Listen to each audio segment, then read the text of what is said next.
mapagpalang Sabado po ng umaga sa ating lahat, mga kapatid. Bilis po ng araw, isang linggo po ang matuling lumipas. Tayo po ay nagagalak muli sa ating pagkatipon dahil alam natin na hindi po sayang ang ating pagdalo, ang ating lahat na ginagawa. Sabi nga po sa 1 Corinthians 15:15, ito po tayong mapagod sa ating mga ginagawa because our labor in the Lord is not in vain. Hindi po sayang lahat po ng ating ginagawa para sa ating Panginoon. Buksan po natin sa umagang ito. Let's open our Bibles, shall we? Sa ating main verses or passage sa Luke chapter 4, verses 18 hanggang 21. Luke chapter 4, verses 18 hanggang 21. Nasa akin ang Espiritu ng Panginoon dahil pinili niya ako para i-preach ang magandang balita sa mga mahihirap. Pinadala niya ako para i-proclaim ang paglaya ng mga binihag, para sabihin sa mga bulag na makakakita na sila. Pinadala ako para palayain ang mga inaapi at i-announce na dumating na ang oras para iligtas ng Panginoon ang bayan niya. Nirolyo niya ang scroll, binalik sa assistant at saka siya umupo. Tinitigan siya ng lahat ng tao sa synagogue. Sinabi ni Jesus sa kanila, natupad ngayon ang sinasabi ng scripture habang naririnig niyo ito. Amen? Sa Diyos po ang papuri sa pagkabasa ng kanyang banal na salita. Tayo po ay manalangin. Hallelujah. Hallelujah. Abba Father, aming Ama sa langit, salamat po muli sa umagang ito na pinagkatipon po ang inyong mga anak. Nagagalak po ang inyong mga lingkod sapagkat alam namin na ito ay isa na namang pag-i-invest ng oras. We are not just spending time, but we are investing time, redeeming the time, O Lord. Salamat po sa salita na amin pong nabasa at pagbubulayan. Patuloy po kayong manguna, Banal na Espiritu ng Diyos. We're talking about your anointing, O God. And so we ask you, Lord, to anoint us for us to experience your power, your presence in our midst, in every single one of us here today, even those watching right now or later sa replay, Panginoon. Abutin ng bawat isa, maintindihan, maunawaan ang iyong salita. Hindi lamang katotohanan ang nagpapalay sa amin, but the knowledge of it, yung naintindihan namin ito, naunawaan namin ito. Kaya sa umagang ito, katagpuin kaming muli as we are to culminate everything that we have been learning for this week, O Lord. Maging napakalinaw po ng inyong kapahayagan, ng inyong instruction para sa amin pong lahat. Tago niyo po ang inyong lingkod sa inyong likuran, Banal na Espiritu ng Diyos, kailang mangusap, kumilos ng maluwalhati, makapangyarihan. Panginoong Hesus lamang aming itanghal sa aming mga buhay, sa aming kalagitnaan. Hallelujah. Marami pong salamat. Ito po ang aming nagkakaisang dalangin na punong-puno ng pag-asa, pagtitiwala. Sa aming pangalan niyo lamang, in Jesus' name, Amen. Amen. Praise God. So again, this is the culmination na po ng ating pag-aaral tungkol sa tinuro po ng evangelist Dr. Billy Graham on the anointing of God na pinagbubulayan po natin. Amen? So ano nga ba yung anointing? Yun po yung kapangyarihan, yun po yung pabor, yun yung presensya ng banal na Espiritu sa atin na hindi po kayang mapeke, no? Hindi po ito kayang i-produce sa ating mga sarili. Ito po ay regalo at pabor nga ng ating Panginoon at hindi rin dapat nating binabaliwala. Sabi nga with fear and trembling. Alagaan natin at sa buhay natin, magamit natin, no, ng buong pag-iingat, ng buong katapatan, ng buong kabanalan. Okay po? So, yung binasa po natin na Lucas chapter 4 verses 18 hanggang 21 ay atin pong babalikan to summarize everything. Dahil ito mga po yung sinabi ng Panginoon na natupad, na ang banal na Espiritu, ang kapangyarihan ng banal na Espiritu ay nasa Kanya at kaya nagawa niya ang mga bagay na ito. Na ibig sabihin, nasa Kanya nga ang anointing, so He was able to do it, these things. And so, the same way sa atin din, na we have the anointing of God, then we can do the impossible. Katulad po ng lahat ng ginawa ng Panginoon. Posible po natin itong magawa. So, i-review lang po natin, no? Yung ating mga signs. Ano ba yung mga tatak o mga sinyales na nasa atin ang anointing ng banal na Espiritu. Okay? So, unang-una po sinabi natin, meron tayong deep, unshakable sense of peace. Yung kapayapaan na hindi matitinag, kapayapaang hindi malirip, na hindi kayang ipaliwanag. Sa kabila po ng mga kadiliman, mga pagsubok, no? Maganda po ito na testimony. No? Na ito kasi yung nakikita sa atin di ba? Yung hindi man natin maipaliwanag, pero sa ating mga mukha, sa ating mga buhay, sa pananalita, ay nakikita po ito dapat ng mga tao. The peace of God that is beyond understanding. Yung isang friend, yung best friend ko nga po, no, si Faye, nag-check nga po siya regarding kay Cecil. Nalaman na rin niya yung kalagayan ni Cecil at tumawag nga daw. Nag-chat siya sa akin, friend, sabi niya, grabe yung, ano ba yung sinabi niya? Faith ni Cecil. Yun po ang sabi niya. So, I believe it means to say also yung peace ang ibig niyang sabihin doon. Sabi niya, napaka-positive ni Cecil. Yun ang term po niya. No? So, marami testimony nga ni Cecil sa mga nakakausap niya. Tinatanong siya or nagkukwento siya at nagugulat sila dahil hindi nga kakikitaan. Ano po. So, I believe that is the anointing of God. So, sa ating lahat na maraming pinagdaraanan, hindi tayo dapat nagpapadala sa panlabas or sa mga bagay sa labas, kundi kung ano yung nasa loob natin. Yun ang mag-reflect dapat. Yun ang mag-i-impluwensya. Kaya nga, from the inside out, kung ano yung nasa loob, kung nasa iyo ang kapayapaan ng Diyos, then it will come out. Hindi yung mapayapa ang paligid, tapos pupunta siya sa iyo. No po. From the inside. Dapat po ito nasa loob, no? Sa banal na Espiritu na nananahan po sa atin. Okay? So, number 2 na sinyalis po yung meron tayong kauhawan at pagkagutom, no? Hunger and thirst for His Word.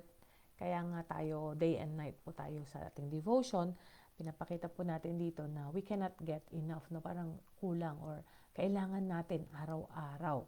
Kaya nga, hindi tayo tumitigil, no? Kahit na nga buong taon last year, ginawa natin, ito na naman. So, that is another sign. No? But again, sabi nga, kailangan hindi lamang ito binabasa, ina-apply, sinasabuhay. At ito, doon na talaga yung malalaman na sa atin ng anointing ng Diyos. Kasi madali lang magbasa. No po? Pero yung application. So, it's not the information that transforms us, but the application. Okay po? So, kailangan ito po ay hindi routinary, hindi po dala ng tinatawag po na requirement, kundi sarili talagang you really are hungry and thirsty for His Word. Okay po? And number 3, kapag tayo po ay mayroon ng lumalago, growing sensitivity to the voice and leading of the Holy Spirit. So, hindi na tayo sa lahat ng mga desisyon natin, no, hindi na kailangang magpahula, no? Tayo mismo, no, we can ask. Of course, andyan po ang advice, sabi nga sa Proverbs, diba, yung nakikinig sa payo. Nandyan po ang advice ng mga leaders natin, or mga mentors natin, mga disciples natin, pastor natin, ano? But we can directly, no, go to the Father, that His Holy Spirit will lead us and speak to us at marinig natin ang tinig niya upang hindi tayo nawawala sa direksyon po natin. So, nagiging mas sensitive. Wala na tayo masyado, no? Sabi nga dati, di ba, ang pagsisisi laging nasa huli. Ngayon na we are anointed by the Holy Spirit, meron pa rin, syempre. We are not yet perfect, but compared to before, very minimal na lang yung mga pinagsisisihan natin na nagpagkakamali natin. Ibig sabihin nagawa pa rin natin yung mga hindi dapat o hindi tayo nakinig, no? But minimal na. Ibig sabihin, hindi na ganun kadami kumpara sa dati. Kasi nga, nag-grow na yung sensitivity natin. Okay po? And then, number 4, yung desire. Kahapon may natin, desire to serve others. Kasi nga, hindi lamang po para sa benepisyo natin yung anointing ng Panginoon. So, in-anoint niya tayo, katulad ng Panginoong Yesus, sabi niya, the Holy Spirit has anointed me to preach, to announce, to proclaim. So, may gagawin. So, ganun din po tayo. So, kung totoong anointed tayo ng banal na Espiritu, we can't help but to serve others. Yan. To do acts of kindness. Diba po? Kasi nga, yun ang dahilan for that purpose. Makikita natin, even sa Ephesians chapter 2, verse 10, na we were saved to do good works. Yan. Para doon. Kumbaga, niligtas tayo para sa mabubuting gawa. Kaya nga, we are saved to save, or we are blessed to become a blessing. Amen, mga kapatid. And then finally, number 5 na po tayo. Okay, malalaman natin na nasa atin ang kapangyarihan, ang presensya ng banal na Espiritu, yung anointing, kapag tayo po ay nagkakaroon na ng boldness in sharing the gospel. Ibig sabihin, tayo po ay hindi na nahihiya, kundi matapang na po tayo na nagbabahagi ng kanyang salita. Na nakita natin, I'm not sure, nasend yata din ni Cecil, itong si Kirsten sa ospital. Diba, napakamahiyain na bata at talagang, yan, nung nasa Montalban pa yung mga yan, nasa kwarto lang, di ba po? Pero ngayon, ospital, nag-share po ng salita na napakalakas pa ng boses, no? Hindi natatakot, hindi nahihiya. So that is called the boldness. Boldness, hindi natatakot, hindi nahihiya, buong tapang na binabahagi ang mabuting balita. So marami po tayong nakikita dyan ng mga kapatid na gumagawa nito. At ibig sabihin po, that is a sign na ang banal na Espiritu nga po ay napakamakapangyarihan, kumikilos sa kanilang mga buhay, sa ating mga buhay. Makikita natin yan sa sarili natin, di ba? Dati, ganun tayo, di ba? Silent agent Christians. Pero ngayon, no longer. We cannot be silent anymore. Pati si Cecil nga natatawa kami kasi, di ba? Ganyan din yan dati, niloloko-loko pa namin yan na sure ka na ba na save ka? At kinuwento nga niya na dati daw, nung pag niloloko namin siya ng ganun, na offend daw siya, di ba? Kasi talagang hindi siya nag-share, no? Tapos sumasama-sama. Pero ngayon, nagkwento nga siya nung nagmotor siya last week yata, na isakay niya yung isang kababari natin dyan at nagkwento siya at binahagi, no? Yung buhay na nararanasan niya ngayon sa presensya ng Panginoon. So, despite ng kanyang pinagdaraanan. Okay? So, these things, we take everything as an opportunity na bold tayo. Hindi tayo natatakot or nahihiya. Nangingimi. Diba? Na sabihin na tayo ay lingkod, mga lingkod ng Diyos na buhay. Kaya nga sabi sa Acts chapter 1 verse 8, let's open our Bibles. In the book of Acts, diba? Sinabi po ito ng Panginoong Yesus sa kanila, sa mga disciples. Sabi po, sa Acts chapter 1 verse 8, pero tatanggap kayo ng kapangyarihan pagbaba ng Holy Spirit sa inyo. Magiging witness ko kayo sa Jerusalem, sa buong Judea, Samaria, at sa lahat ng lugar sa mundo. So, Jesus Christ, our Lord Himself, told the disciples this, na tatanggap tayo ng kapangyarihan pag bumaba sa atin ng banal na Espiritu. The anointing of the Holy Spirit is upon us. If the Holy Spirit's power is upon us, then we will receive power. So, therefore, walang banal na Espiritu, walang kapangyarihan. Amen, mga kapatid. Kaya nga doon po sa binasa natin kanina sa Lucas, so we will finalize everything. Sinabi ng Panginoon na nasa akin ang Espiritu ng Panginoon. So, that is the anointing of God, diba? I'm referring to Lucas chapter 4 verse 18 po, hanggang 19. Dahil pinili niya ako. So, yung phrase na pinili niya ako, yun ang peace. Yun ang kapayapaan natin. So, that is, diba, sabi niya, nasa akin ang Espiritu ng Panginoon, that's the anointing. And then, ano yung proof, ano yung sign? Sabi niya, pinili niya ako. So, the fact na pinili ka, so yun yung kapayapaan mo. Yun yung peace mo. Yun yung pag-asa mo. Pinili ako ng Diyos. So, ganun din tayo.